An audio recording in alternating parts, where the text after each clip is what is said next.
A l'Institut Antoni Pous i Argila ofertem les 4 itineraris de batxillerat, el social, l'humanístic, el científic i el tecnològic, o sigui, tots els que hi ha al currículum excepte l'artístic. A part d'aconseguir que cada alumne, cada noi i noia que tenim tingui un bon futur acadèmic, ens importa molt la seva orientació també personal. Per això donem molta importància a la tutoria individual.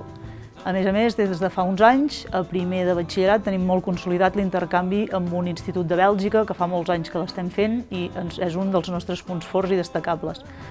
Estem buscant des de fa 2 o 3 anys convenis amb entitats externes per aconseguir que el treball de recerca no es quedi en un únic treball d'un any, sinó que estem intentant que tingui repercussió en l'entorn més proper i, a més, ens interessarà molt aconseguir que siguin treballs en un àmbit científic o social que no siguin d'un únic any. Volem intentar que aquest any el comencin i alumnats del proper curs el puguin seguir i així aconseguir estudis molt més bons.